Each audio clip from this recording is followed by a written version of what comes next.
Tainted Aether. Who hurt you? Whenever a creature enters the battlefield, its controller sacrifices a creature or a land. Disgusting. Telepathy. Oh god. Ugh. Today on Commander Replay, with Christmas right around the corner, make sure you get something special for that loved one. Make sure you go to Jared. Next on Commander Replay. Hey guys, there's two great ways to support the channel. All links are in the description below. Welcome back everyone, playing some Jared Carthalian True Air today, and today's deck list comes to us from Patreon supporter Sean, and he calls this deck, He Went to Jared. Anyway, this hand, that's too many lands. When you see an opener like this on Magic Online, your next three cards are probably also lands, so we're gonna mulligan that one. This one is fine. It's fine. We got a Scry. Monarch is nice. Yeah, I think we can make this work. Would love to catch a piece of ramp somewhere. Sean always tends to run a little bit less ramp than I do. I run a lot of ramp, so it just makes it a little bit uncomfortable for me when I play his decks on camera. Because I'm like, oh god, where's the ramp? I'm not making 20 more mana than everyone else. I don't know how to play the game like this. So we go first, and we draw into a Sword of the Animist, which is a nice piece of mana ramp. So let's get down this Temple of Triumph. We'll get our Scry right here. Boros Charm, you say. Boros Charm is a pretty helpful tool, so we'll keep that right there. It's maybe not a land, and, you know, like maybe a fourth land would be nice, but, yeah, Boros Charm generally finds a way to make itself useful, So yeah, we're playing Jared Carthalian True Air, Naya for a 3/3. When it enters the battlefield, target opponent becomes the monarch. You can't become the monarch this turn. If damage will be dealt to Jared while you're the monarch, prevent that damage and put that many +1/+1 counters on it. So basically the idea with Jared, it's a little bit Voltron-y, but also you hit people, take the monarch back, and then you play all of the red burn spells. And just, you know, kind of mass wipe type stuff. And everything else dies, Jared doesn't, and it gets huge. So it's a cool little commander. I've seen it a little bit. I haven't seen it. I know a lot of people talked about it when it first came out. Like, I know the professor was pretty into it, and I didn't really follow much of that content when it happened. So I've seen it a little. I haven't seen it a ton over the years, but yeah, it's a cool little commander. There's that Boros Charm we talked about. We'll play the Forest. We'll get the Animist into play, and we'll pass like that. I don't know that I've actually used Court of Ire. 5 mana feels like a bit. If it was 4, probably make its way into a deck at some point. There's a Season of Growth coming in for opponent. There's one you don't see much of. When a creature enters the battlefield, scry one. Whenever you cast a spell that targets a creature you control, draw a card. Interesting. We'll take a look at opponent's commander here. This is Elvish Monkey, and they're piloting Ivy Gleeful Spell Thief. What is that? Dominaria United, I think. 2 mana, 2/1 flying. Whenever a player casts a spell that targets only a single creature other than Ivy, you may copy that spell. The copy targets Ivy, so like a weird Simic Zada, I guess. So maybe they're doing some sort of like heroic pump spell kind of thing. So yeah, this makes sense in that kind of deck. I see what's going on. There's a Return of Wild Speaker. Nice, got a little card draw. Can always appreciate that. Let's get this land into play. Let's cast our commander and figure out who we are giving. We'll give it to the blue-black deck, because blue-black decks are usually not the best at blocking. And that is Fish Said Fish, piloting the Rona Shieldred's Faithful, one that I don't think I've seen yet. Also appears to be Dominaria United. Or is that Brothers War? Is that Brothers War? I can't tell. All these set symbols look the same now. 4 mana for a 3/4. Whenever you cast an instant or sorcery spell, each opponent loses 1 life. You may cast Rona from your graveyard by discarding 2 cards in addition to paying its other costs. Well, that's not bad. The each opponent loses 1 life stuff. That stuff is like... There's one you don't see. That's a Crippling Fatigue on this Cloud Seeder. Huh. Oh, maybe because of the flashback? What does it say? Whenever you cast an instant or sorcery, each opponent loses 1 life. Huh. That's a new one. I mean, by new one, that card's 20 years old, but that's out of Torment. Target creature gets -2/-2 for 3 mana with a flashback. I've seen worse. But I've seen much worse. It kills an Oracle of Moldiah. Once upon a time, that was a very relevant thing in this game. Anyway, back to my original point. Anytime you see do damage or life loss to each opponent, those effects tend to be pretty powerful, especially in any circumstance where they can trigger often, like a Blood Artist, like a Zulaport Cutthroat. I've been really enjoying Ketis lately. Ketis is, like, incredibly underrated for what it does. For years ago, you had, like, the green Hydra that did it. Because it's basically, like, multiplying the damage by 3. So it's kind of a big deal, right? And, you know, blue-black can cast a lot of spells, so that's a thing to be nervous about right there. Opponent did get their commander into play, by the way. Oh, brings it back to our turn. There's a land. We do hit the land. We're going to want to do this in the right order, which is equip the sword, get the trigger, then play the land afterwards. We'll swing into fish. We'll get our Sword of the Animus trigger. This actually makes me really happy that we caught our land off the top. What colors do we need? We need a second white. We got some double white in hand. We've got double red covered. Got to get the triple green at some point also. We'll get a plains right here. I think that makes the most sense. We also steal the Monarch. Love it. It's a really good value play right there. Land and an extra card draw. Anyway, we play this land because, like, now our land count goes up by 2 for next turn. And, like, anytime your land count goes up by, like, 2 or more is a pretty big deal on your next turn. How do I feel about Imyrith? I think I'm trying to get to another land. I don't feel like I need Miri, so I'm going to put Miri to the bottom. I'm trying to get better about scrying. I would say that, like, scrying is probably one of my weakest decision-making mechanics in the game. I'm just, like, because I haven't played a ton of blue throughout my life, so, like, I'm just not used to scrying that much, and I don't know. When I look at the cards on top, a lot of times I get too excited, unless I'm in a board wipe or bust kind of situation where it's, like, very clear what it needs to be. I just feel like my scrying game just isn't that good, so I'm trying to get better about that, and, yeah, just, I don't know, I like the idea of having another creature right there, but I just don't feel like we need the Miri all that much.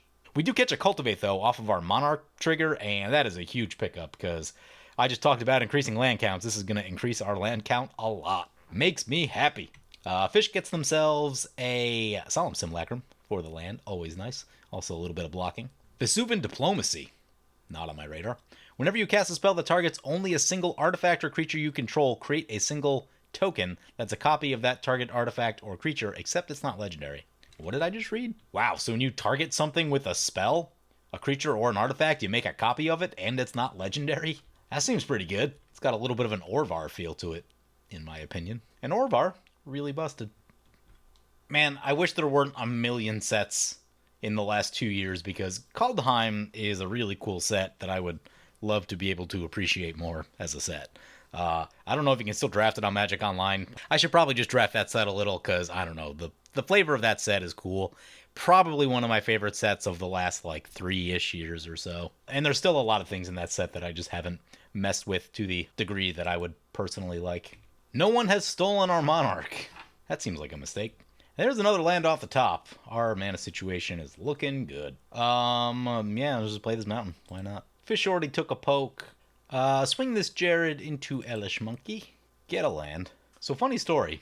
If we put Pariah on our commander, we no longer take damage, and our opponents have to figure out how to either remove our commander or the Pariah, which seems like a very funny trick. I don't want to do that yet, because it's, like, one, very early into the game, and, you know, no one's played any removal yet, so if they have it, that will definitely draw it out. But for later in the game, that seems like a really cool trick. Man, I'm not sure if I want to play this Court of Ire yet, because it gets the Monarch back, which is nice. And we have it currently, because no one went after it, which is the whole thing. I mean, we're definitely going to play the Cultivate. Do we have... I don't actually know that we have enough after the Cultivate to... Okay, I have a plan. We cast this Cultivate, and then we just leave up the Boros Charm, because I don't want to cast the Pariah yet. We'll pull out a Plains. Wonder if he's got a Maria in here. He does have a Maria the Sky Runa in here, so we'll grab 2 Plains. One into play tapped, one into the hand. Getting that land count up! Love it. Makes me so happy. I guess we just pass like that. And, ooh, we're going to have to discard. We are going to have to discard. It's another Scry land. How do I feel about that? Feels a little slow, honestly. As much as I like a Scry, I feel like everything's going just fine. Take the untapped land. Our final opponent, by the way, is Dwubber, piloting Imyrith Desert Doom. 5 mana for a 5/5, has Ward 4 as long as it's untapped, and it's flying. And when it deals combat damage to a player, draw a card. Then if you have fewer than 3 cards in hand, draw cards equal to the difference. He calls this his card disadvantage deck, because he's trying to get cards out of his hand so that he can use the Imyrith ability. Seems interesting. It was a little rough the last time he took it out, which I don't know if that video ever aired or not, but oh god. Jace the Mind Sculptor. Funny story, this says, kill target Jace the Mind Sculptor, is what this card reads. We gonna get bounced. Yep, there that is. And that is why I did not play the Pariah.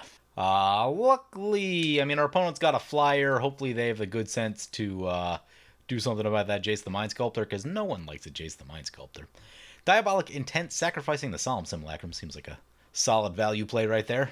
Anyway, I can't remember if the game Jeff played with this deck made it to video. There's a very good chance that it was in the first game that I filmed with Jared, and honestly, I just don't know what happened to that footage. I went looking for it, and I couldn't find it, and then was kind of disappointed and said, crap, I think I have to film this again. Which I don't think I've ever really done before in like 6 years. I don't think I've ever just straight up lost a video. No idea what happened. Artisan of Forms coming in.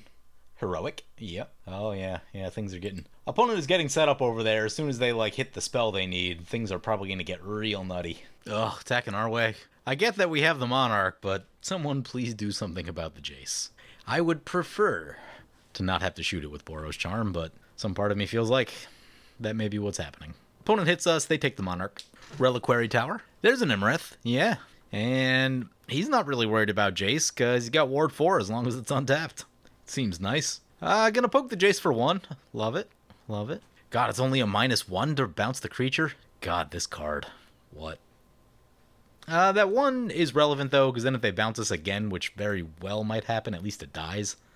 So, in all likelihood, I assume they'll use another mode. Pariah Shield's also a funny Magic card. One that might be helpful later in this game. We'll recast our commander. Oops. We'll give Jeff the Monarch. Seems like he's hurting on cards. Yeah, we'll slam this Vigor. It's probably just going to get bounced, and we're going to be very sad. Maybe that's not the best idea. Well, at least... yeah, let's just try it. Oh, we don't have enough green. I don't think we have enough green. We do not have enough green to do that. That makes me sad. Okie dokie. Equip Sword, set on Boros Charm? I think that's where we're at. I guess we could have played the Pariah Shield. Although, it's not one you just want to, like, run out there all willy-nilly. Yeah, it's not like the most mana-efficient turn ever, but it's fine. The game isn't moving all that quickly. Opponent's medium setup over here from the Simic deck. Jeff's still trying to get going. He's got his commander in, which is nice, but Fish may be the scariest just with Coffers and Urborg. It's a lot of extra mana. 7 extra mana is what that is. That is quite a bit. Yeah, they're going for the Brainstorm mode. Rona, coming in. Tainted Aether. Who hurt you? Whenever a creature enters the battlefield, its controller sacrifices a creature or a land. Disgusting. I haven't seen this card in a long time, but God, is it brutal.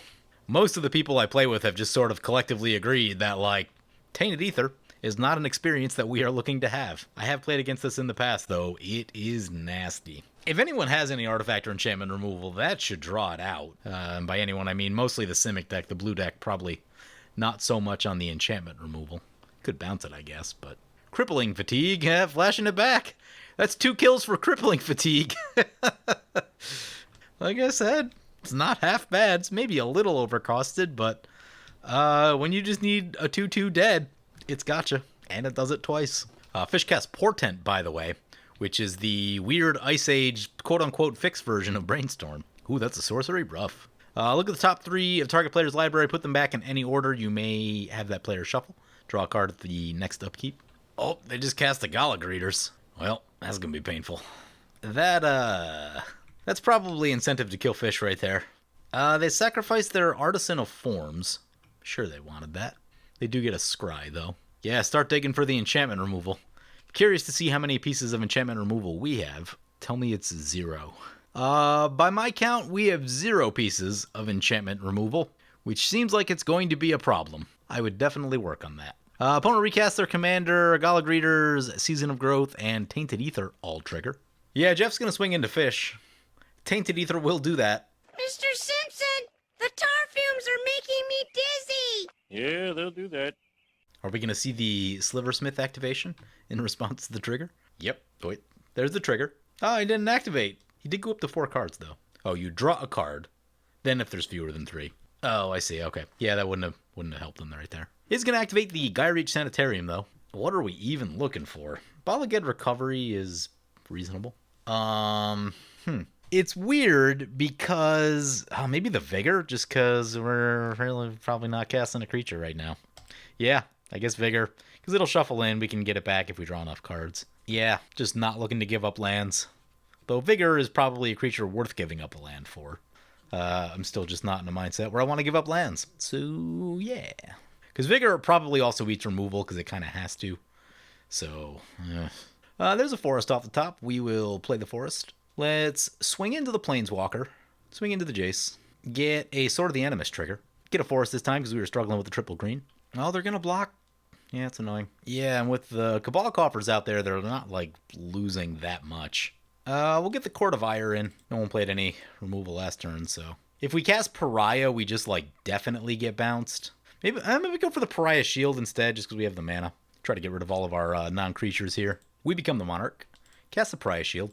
And we draw out the end step. It's a bad feeling when you know there's nothing in the deck to answer this Tainted Aether. It does not feel good. Get a Gerard Weatherlight Hero. Brainstorm mode again. Yep. Luckily, as long as this stays in, we can shoot the Jace with this. We need to get that thing out of play. So, Brainstorm into Crack the Fetch. Yep. Telepathy. Oh, God. Ugh. This is what you cast the moment before you go off. Curse of Swine's a magic card. Foil's a magic card. Jeff appears to have a lot of creatures in hand, so... Yeah, he has a lot of incentive to try to take fish down right here. Everyone can see the board wipe on our hand, which is also not great, because that means that...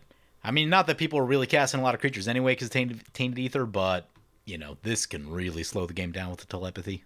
Fish recasts their commander into the Tainted Aether. Gets rid of a swamp, Phyrexian Arena, Trail of Evidence. Whenever you cast an instant or sorcery, investigate. What's that out of? Innistrad? Was that SOI? Hadana's Climb is a card that can get you killed really quickly. There's a video I'm editing right now, and I don't know that I've ever not been wrecked by this card. It is ridiculously good. And kind of annoying in the sense that, like, it gives you an absurd amount of, like, damage in combat, which it feels like that should be something the Boros land does. I get that, like, Green's thing is being big, but, like, just the fact that it's like, oh, every creature I have can one-shot you out of the game now. Feels more like that should be a Boros-y kind of thing. Maybe they need to, like, change a few aspects of it to kind of get it there, but anyway, they're going to put a counter on the thingy, and it's now a 3-2. Into Fish. Ooh, we got a Witch's Clinic. I need to start adding this to decks more. I kind of just forget that it's a card, but lifelink on the commander. Yeah. Great for any deck where your commander is going to be attacking, or any commander that's big. Gaining an extra, like, 5 or 10 life in a game, 10 life especially, it can keep you out of one-shot range for a good chunk of the game. Like, depending on how a game's gone, you know, people can find 20, 25 damage against you. 30 to 35 damage? It's a little bit harder to find. And really, it just kind of comes down to your life total's a resource, and having more resource is better. And it won't save you from every situation. Yeah, there's infinites. Yeah, there's things that, like, don't care about life totals that much. But for all the things that do, having a little more life is super helpful. Oh, there's a single generous gift in the deck that I just saw for the first time. Well, do everything we can to try to get to that generous gift. All we can really do is draw cards and pray. Because the other thing, too, is that, like, Jeff's been talking about this deck a little bit, and I'd like to see it in action and having success and, like, kind of get to do the thing at least a little bit, and they really can't do that with, you know, a bunch of creatures in hand and a Tainted Aether in play, kind of locking everything out. Curse of Swine X1 targeting our commander? That seems rude. Oh, it's going to copy and hit everything. Okay, I see what's up. Still annoying, though, because I was just looking to put a hurting on Fish. I get that, like, they should slow us down from having a million lands, but... Oh, wait. Do I not understand how this works? I don't know that that's the play that I would have made. I thought we were all on the gang up on Fish game plan. But... Oh, God. It creates a token. Yep, the token triggers the Tainted Aether. Galagreater, Season of Growth, Tainted Aether, all trigger. Back to the command zone. So if we sacrifice a land right here, we can, in theory, get it back with the Sword of the Animist. So I think that's the play we're on right now. Thought for a moment about whether I wanted to keep the token or just sacrifice the token to the ability. I think just getting the land kind of keeps us even, and we still have a creature, so I think that's fine. Ooh. Diplomatic Escort, what are we sacrificing? Do we get rid of the Sliver? That's a Spell Shaper. That one's not bad. Discard a card, counter target spell. Counter target spell or ability that targets a creature. Seems good. I would trade the Sliver for that. Yeah, they get rid of the Sliver. I would like it if they let us keep the Monarch, because I'd like to blast Fish. They do not. You get to draw some cards. Hedron Archive. Court of Ire, shoot the Jace. Get that out of here. That's in the Heb the Eternal. That's a pretty good magic card. I think we're going to cast in the Heb the Eternal. Seems too good not to. I wonder if that eats a foil. He's thinking about it. Let's it go. Sacrifice a forest. Equip the sword to the boar. Swing into Jeff. Sword of the Animist. Tell you what, Sword of the Animist doing some work against the Tainted Aether, it makes it much less painful for us than it does for everyone else. Also, we're playing a deck that doesn't have tons and tons of creatures, but the ones it has are generally pretty good. You don't want to be playing like a small value deck type of thing when there's a Tainted Aether. You know, slamming one Neheb or one Vigor is going to be much better against that sort of situation. So keep getting planes so we can, in case we run into Emeria. Oh, he blocks? Really? Wow. Jeff thinks we're the threat. We may look threatening, but if you don't pay attention to Fish, Fish will win this game, right? That's the reality of the situation. And I have a feeling I'm going to come back here in a few turns and be talking about just that. Yeah, no red mana for us. We're going to put the shield on the token and try to hold the Monarch back to our turn. So that block cost him a creature and a land. I really think he's a lot better off just taking the 3 damage and giving up the Monarch. Here we go. Yep, destroy target creature. Everyone loses life. There's a Fact or Fiction. It's going to be an Investigate. More life loss. Yeah, those are all nasty magic cards. Rise of the Dark Realms is oddly not that good in this current state with the Tainted Aether. That's the piles we're going with? Okay, that's a little better. What's this one do? Bounce a creature? God. What'd they put to the graveyard? Well, they put Rise and Subtlety to the graveyard. Okay. What'd they get, though? They got the Ashiok? The Ashiok's nasty. Jeff says he has a hidden hand in his current Foretell cards. He does have 2 Foretell cards. How about that? There's an Ashiok. Did Vigor not shuffle? Vigor didn't shuffle. Huh. Vigor's now exiled. That's weird. Told Jeff to take a moment and, think about how blue Spellslinger decks work. Because this is, a fairly decent setup, right?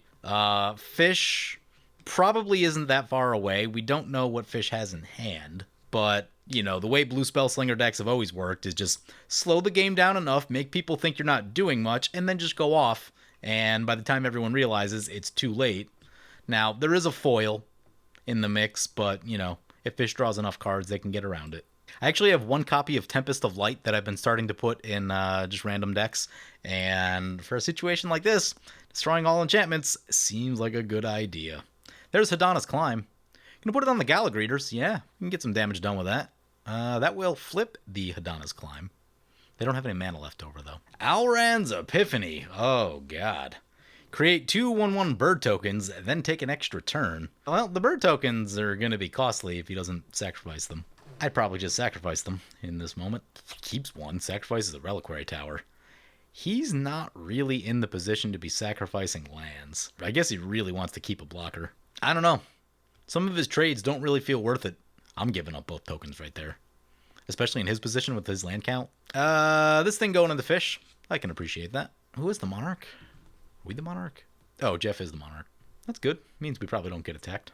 Also, I get it. If you haven't played against the Tainted Aether, it's one of those things that does take a little bit of practice. Luckily from old Magic that I played years back when this card used to show up occasionally. I got a little practice under it. Makes you really evaluate how much you want that creature. Draws with the Monarch. He gets himself a Fact or Fiction. Ooh, gets himself a Commandeer. That's 2 counterspells now, 2 free ones at that. So, it may actually be tough to make a run at Jeff. It's going to be, really hard to reinforce anything that you're doing. That also means that, this return to Wildspeaker, that's not getting through a Commandeer. Now I need Fish to, eat all the counterspells. Sadly, Fish can see the counterspells, so she'll probably have a plan for them. 2 counterspells is a lot, though. 1 you can work around. 2 is much harder. Here's the Hedron Archive. What's Resculpt do? That's another piece of removal. I would much rather have my Neheb as opposed to Resculpt. 5/5 into Fish. Imyrith trigger. Draws with the Monarch at the end step. There's a Heraldic Banner in there. Ugh, Mystic Sanctuary. Though, how many does this take? 3 or more islands. Okay, he does have enough islands. Court of Ire, we get 2 damage. I think we start working on the Ashiok. It's Plains. Play the Plains. Sword on the Neheb. Actually, if Fish gets low enough, we could Boros Charm in a pinch. Into Fish. Sword of the Animist. Oh, right, we can't search. Oh, that's disgusting. That's disappointing. We hit for 5. That's 5 red mana. Love it. We're going to recast our commander right here. We're going to give the thing to Elish Monkey. They seem to be rather stuck. Tainted Aether's going to trigger. We'll sacrifice a Plains. I think Jeff's hand is full of gas enough. And we'll move the Pariah Shield to Jared, even though it doesn't do anything yet. Oh, we used all of our green. That Oh no, that only takes 1 green. Okay. Well, let's see what Fish has. She has to make some pretty big plays here. There's a Phyrexian Arena. That's down to 5. You don't want to go one lower than that.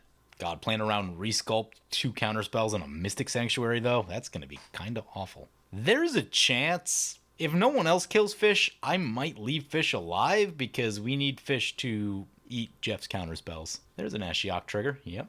Oh, we got Rolling Earthquake, Keeper, and Rhythm of the Wild. Oh, and the Generous Gift.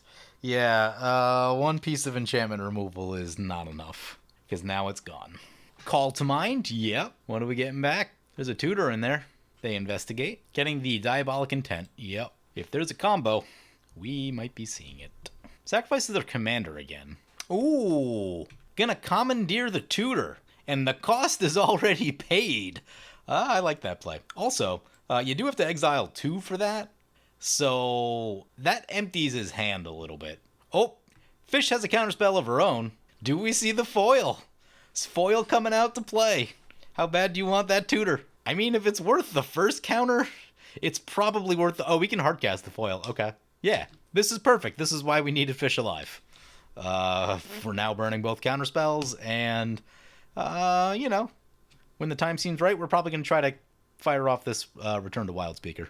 Yeah, there's the foil on the Fierce Guardianship. Yeah, I think if you start on that line of play, I do think that following up the foil on the Fierce Guardian is the correct play, and you don't know what Fish is going to get, but assumingly, I assume it's some sort of win condition that's difficult to interact with, or a board wipe, which is also really backbreaking with a Tainted Aether in play. So either outcome is not good for the rest of us. Fish had 2 counterspells. That is not good. Wish Fish had like an Ancient Tomb or something. Really battling over that Diabolic Intent. What does she get? Let's see what it is. Arcane Signet. Oh, you can Chain of Smog with that commander, right? Yeah, you could. Yeah, that's Chain of Smog combo. Easily, right? Just keep targeting yourself. Just a Damnation. I mean, as much as I want to shoot Fish with the Boros Charm. Jeff scoops. We're going to go Indestructible. Fish is down to 1 card. Here comes Tameo Safekeeping. Target permanent gains Indestructible and Hexproof. Gain 2 life. This one is in Heroic Intervention broken. But I don't know. Protection is kind of White's thing. Should green be getting all the protection? What does White have left in the color pie? It's like literally the only thing it does well. That and Hate Bears. And even everyone else got to dip in on the Hate Bears in Commander Legends. That said, I do run Ranger's Guile occasionally. And Ranger's Guile is a pretty solid piece of protection that is very cheap to get a hold of. Heroic Intervention, kind of expensive last I looked. All that said, I think the Monarch has left the game. Oh, no, it's over here now. Oh, right, yeah, because we gave it to Elish when we recast the thing. We survived the Damnation. Fish has 1 card. Hope it's not an Aetherize or something. Ooh, that's an Unnatural Growth. A card that I haven't gotten to run as much as I would like, and one that I thought would make a bigger splash than it has. It hasn't showed up as much as I would have thought it would, but does kind of reshape the game a little bit. Makes any sort of attacks or blocks into that player unprofitable, probably. Yep, here comes the Unnatural Growth. What's this one do? Return target non-land permanent? Yeah. What are we Geist Waving? I can't tell what the target is. Why can't I see the target? Oh, it's still in their hand. Because they cast a Rampant Growth, not a Geist Wave. That's why. I'll tell you what, though. That Geist Wave, a little bit awkward against our card draw spell. Although, they tapped out? They are indeed tapped out. Okay. That's refreshing. Fish is down to 1! They draw at the end step. Last known card is target creatures +X/+X, where X is the greatest mana value among permanents? Okay. Oh, I foresee a problem. Well, we're going to need that damage. We need that. Oh, we can get Fish with this thing. How about that? We're about to kill Fish with the Cord of Ire. Ha ha! Yeah! Love it. Love it. We are about to assemble our no damage combo, though. That will be quite a headache. Although, this thing, that thing will break it up. Fish goes down. There's a Naya Panorama. Plays the Naya Panorama. Yeah, let's get down to the attacking. Unnatural Growth. Sort of the Animist. Can get back to searching for lands. Love it. Get a Plains. Don't know if there's enough left for Amaria. We might need some duels to do it. Yeah, there is enough. He has a couple extra in here, thankfully. There's the Monarch. Coming back. We get 8 red mana. Love that. Elish is going to have a pretty tough time from what we have seen in their hand to what we're about to do. So we are going to draw with this thing. And all of our extra mana. That's 10 red mana because of the 2 for fish also. That's... Oh, there's a Bane of Progress in the deck. That would have solved some issues too. So 2 pieces of enchantment removal. This would have been a good one though. This would have solved all the problems and that would have been glorious. There is a Gisela in there, which I think we casted Gisela. Might be able to get the kill with this thing. Can we kill 2 players with that? Probably not. Let's get Gerard into play. Get some board wipe protection. This is a really tough board state to deal with. Anything they do probably has to start with them drawing cards, because I think it's just going to take multiple cards to dismantle what we have going right here. Or some very specific cards, like Mass Bounce. Mass Bounce is probably the one thing that gets us, so if they've got some Mass Bounce in the deck, maybe there's some hope, but Land Tax does not seem helpful here. We'll get rid of that. I don't know that Hellkite Courser is the most helpful in this deck because you can't take the Monarch the turn this comes in. I don't know. I'd have to see it, but it just seems like it might be a little awkward. There are decks where this is much better. Akalia is one. Neheb, probably another. There's the Geist Wave returning the Gisela. Yeah, read this again. Other than Ivy, you may copy that spell. The copy targets Ivy. Okay. So they bounce their commander, draw a card. What that does mean is that there might be hope to kill them with this Court of Ire trigger, because this won't be lethal damage. Although I guess it is if we recast Gisela, maybe. I might go for the Court of Ire win. Never done that before. So we have 11 damage right there. Let's see. So 11. No. So if we casted Gisela, yeah. We cast the Gisela. Oh, God, it's going to be huge. We cast the Gisela, and that will give us 22 damage.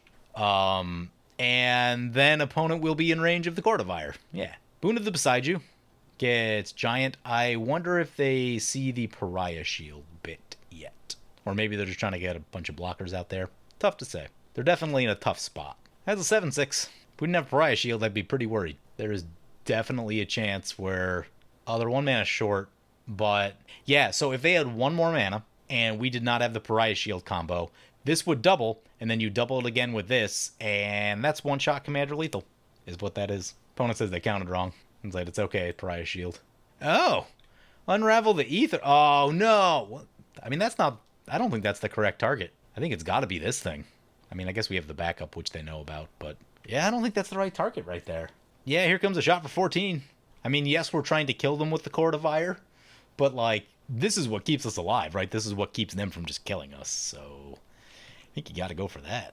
If things get bad enough, we could always cast the Bane of Progress. I'm not trying to do that, though. Gauntlet of Power maybe seems like a little ambitious for this deck. Although I guess there's a lot of planes, but... play the Sacred Foundry. Pay the life. Cast the Gauntlet of... No, we'll wait to do that. We'll do that all in the second main. We will get Giselle. Yeah, let's get Giselle first, because... Oh, this is a 17-17 now. Oh, well, that's interesting. Right, because that just took a giant shot, and now all the damage is there, and it's giant. Well, the thing we wanted to do is working out. So, I think for kicks, we play this Gisela. Unnatural Growth. In a weird way, sort of counteracts Gisela's ability. Sort of. At least the damage-having portion. It's not quite exactly how it works, but you could make the argument. Sword of the Animist. Get a Plains. As a moderately funny story, so... The, I think, second most viewed video on this channel is actually the short that I did titled, Who Are the Biggest Angels? And that thing still just keeps going and getting comments on it like crazy. Most of my other videos don't do that. Like, you know, they all kind of tail off after about a week or so. Anyway, wait, did they block? They blocked in the Heb? Oh, they just died then. Maybe they just want this game over. Anyway, someone left a comment on there the other day that said, quote, technically Gisela's a 10-10. And I said, no, if we're being technical, she's a 5-5 with double and half damage. It's sort of like using the word literally figuratively, is sort of how that conversation went. Anyway, I found it amusing. Anyway, opponent doesn't block, takes a whole lot of commander damage, and I assume just probably trying to, you know, kind of seeing the writing on the wall there. So I really think this game came down to a couple things. One, the importance of enchantment removal, and how backbreaking it is when you don't have it. Because if someone shoots the Tainted Aether, the rest of us can just play a normal game, right? Like, yeah, Fish is over there trying to do her stuff, but now she's not impeding, like, Jeff from playing his deck, which, like, he basically couldn't play his deck, right? We were able to counteract it a little bit because we're a little more Voltron-centric. We had the Sword of the Animist kind of helping us through the Tainted Aether a little bit. But as we got down to the end here, like, the difference here is really card advantage. We generated a pretty good amount of card advantage, and the Ivy deck just didn't. Like, they didn't really draw that many extra cards. They didn't really ramp that much. It's turn 11. They have way less than 11 lands. Granted, there was a Tainted Aether, so, you know, hard decisions had to get made somewhere. But, yeah, really the end of this game just comes down to we had a lot of stuff. They really didn't. And a lot of stuff tends to beat not a lot of stuff, right? That's just kind of how this game goes. So, you know, if they had a full hand, and in particular, if there's some interaction in that hand, then, like, it's probably anyone's game. Because, like I said, they were getting close to one-shot range on us. And if we didn't have the Pariah Shield protection happening, then, like, we'd probably just die to commander damage. So that's a thing that very much could have happened. Like I talked about in the video, definitely need more enchantment removal in this deck. You know, Wear Tear is in these colors and is just a really solid option. Always good. Dismantling Wave I've been really liking lately. The value early in the game is so good. And one that I've been testing out if you like something a little spicier, Tempest of Light, destroy all enchantments. I talked about this a little bit previously somewhere. It was a discussion I had on Twitter. Someone asked, what's more important, artifact removal or enchantment removal? And what I kind of rationalized is that there are generally more artifacts in the game, but one or two powerful enchantments can absolutely warp the game around themselves, like a Tainted Aether, like a Humility, if you've never seen that one. Greater Good, Rhystic Study, Smothering Tithe, right? They all take over the game. Grave Pact. So, in my opinion, getting rid of enchantments is much more important than getting rid of artifacts a lot of the time. If someone drops a sword, sure, you're probably going to want to get rid of that sword. Like, it's not to say there aren't powerful artifacts, but generally the enchantments tend to warp the game a little bit more and can make life terrible for you in a hurry. So, like, yeah, I've been starting to try and test this thing out a little bit, and early results, it's not bad. It's not bad. So, anyway, yeah, more artifact enchantment removal in here. The ramps seem to work out pretty good. I didn't count. But I'll always take a little more ramp as opposed to a little less. Maybe a little heavy on 5-drops in this deck. I'd probably cut a creature or two, cut a 5-drop or two, and get some of that removal in here is what I would do. Anyway, hope you guys enjoyed the video. As always, feel free to comment, like, or subscribe. Thank you for watching.